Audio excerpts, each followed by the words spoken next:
Hello and welcome to the Evidence Based Chiropractor. I am your host, Dr. Jeff Langmaid. Today we are answering maybe the oldest question the world has ever known.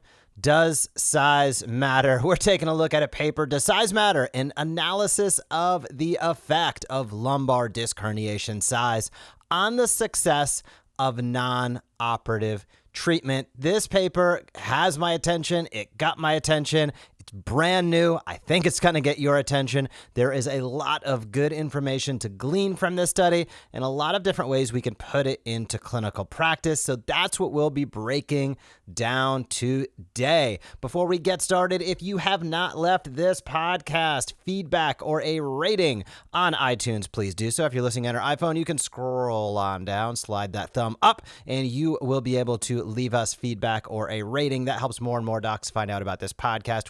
I think we've blown through 12,000 downloads and listeners each and every week. So thank you a ton for tuning in. We're going to keep doing our best to deliver the goods. And this week we are back with the research. As I said at the top, we're talking about Does Size Matter? An analysis of the effect of lumbar disc herniation size on the success of non-operative treatment. So, couple things to break down. First, this is on success of non-operative treatment, right?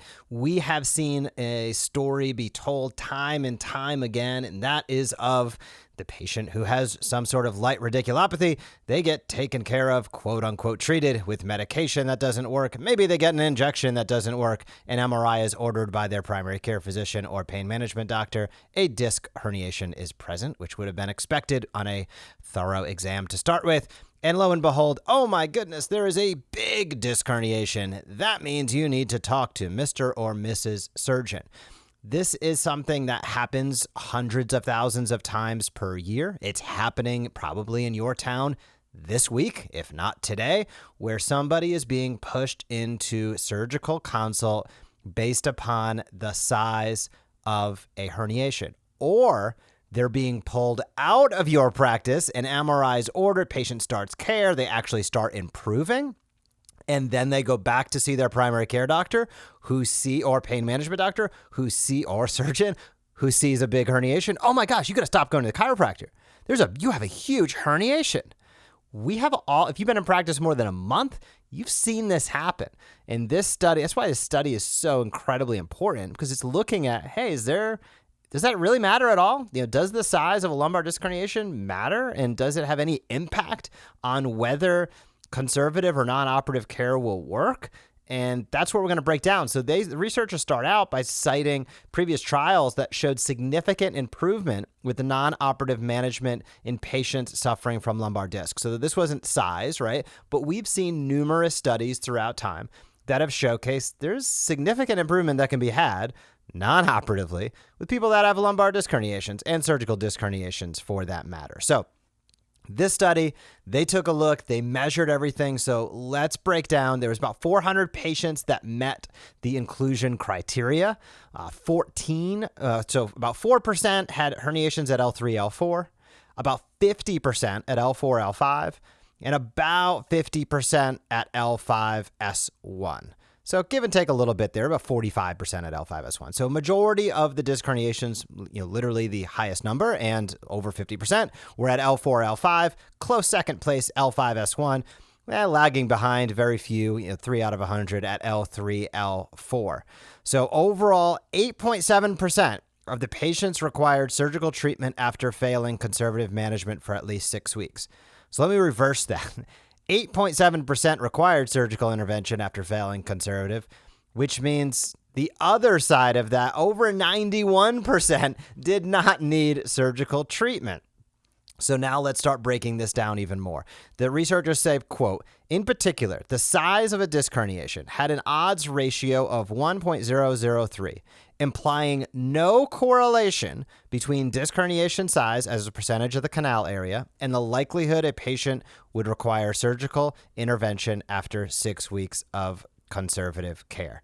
So even when the canal was greatly occluded, if there were no red flags, there was no saddle paresthesia, there was no loss of bowel bladder, none of those classic red flags, people still were 90+% likely to get well, even with huge disc herniations.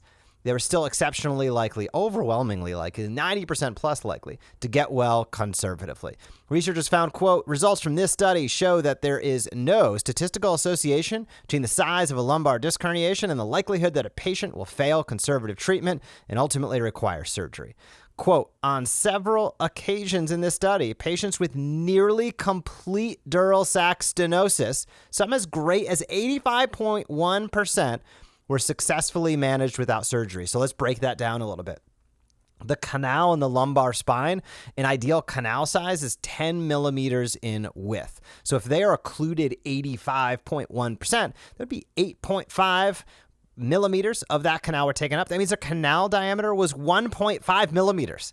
And those individuals, several people in this study, were occluded up to, that is severe central cord stenosis starts at like 4 to 5 millimeters. They had 1.5 millimeters of space for the nerve roots to travel through, for the cauda equina to travel through. That's incredible. Think about how resilient and dynamic our bodies are. When there's 1.5 millimeters of space left out of 10 millimeters, 85% occluded, and the researchers are like, hey, they had a pretty darn good likelihood of getting well conservatively. The researchers also found, quote, literature shows that over 90% of lumbar disc herniations will resolve on their own. So this goes right in line with conservative management, right? Over 90% get well without surgery. 90% will resolve on their own. So our job is to really help that along. So theories such as retraction from posterior longitudinal ligament tension, resorption by macrophage phagocytosis, lymphatic drainage has been named, an immune reaction, dehydration. These things have all been proposed as theories on the natural history with disc herniations and why so many resolve on their own. A lot of them are still theories, people are still trying to figure that out. As with most things, it's probably a combination of a variety of them. But this is really, really important. And why is this so important? Yes, it's important for your practice, as we'll talk about in a moment. But this is also very practical and important because studies have shown that over the long term, the difference between having surgery and not having surgery diminishes. We just touched on a few weeks ago the paper that was about either spinal manipulation, conservative care, or a microdiscectomy. And the results pretty much favor not going through the microdiscectomy. And it's only if you fail conservative care that a microdiscectomy should even be entertained. And additionally, the rate of spine surgery in the United States is at the highest in the world. It's 5 times that of England or Scotland. Now, why is that? I'm going to go out on an unbelievable limb here. I might sound like a complete conspiracy theorist. There's a lot of money to be made in spine surgery, right? So countries that have socialized medicine, there's not as much of a carrot. When we have out-of-network benefits paying $20,000 plus for microdiscectomies, when we have out-of-network benefits paying 6 figures plus for fusions and billed charges in the tens of thousands and hundreds of thousands of dollars, you start to, it's the hammer and the nail type of situation. Everything starts to look like a nail when you have that much of a hammer. And additionally, when you see structural issues that can easily be described to a patient, that's a normal canal. And I did this not to push surgery, but to guide people away from surgery if possible for quite a long time when reviewing images. And when you can say, hey, this is what your canal normally looks like. See all that white? And it's a huge white circle. And then you scroll down and there's a disc herniation. You say, see what that looks like there? And the patient literally gasps and loses their breath. It makes sense to a patient at that point in time if they're uninformed in healthcare. I got to go in there and cut that out. You have almost no room left. We got to go in there and chop that out. We'll seal it off. You'll be in great shape.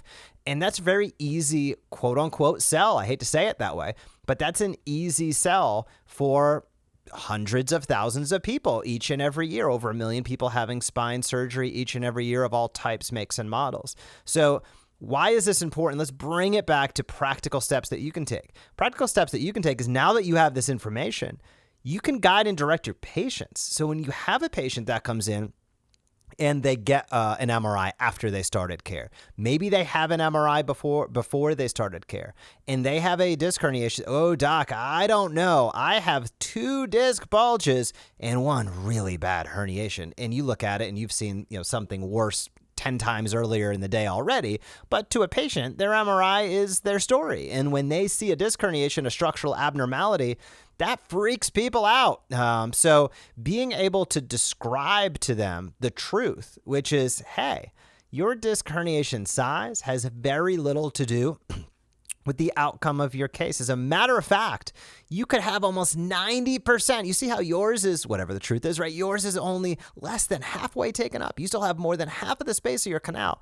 Even if it was 90% occluded, you'd still have about a 90% chance of getting well conservatively without the need for dangerous drugs and risky surgeries. When you can really break it down to a patient, empower them, or let them know. Let's say they started care and then they went and get an MRI because their primary care ordered it. This happens all the time. Being able to preemptively say, I'd love to take a look at it, and then let them know, hey, when we see this, here's what the literature says. Now, your primary care doctor might not be up to date on that, and they might believe that it's in your best interest to have surgery very quickly because of the size of your disc herniation.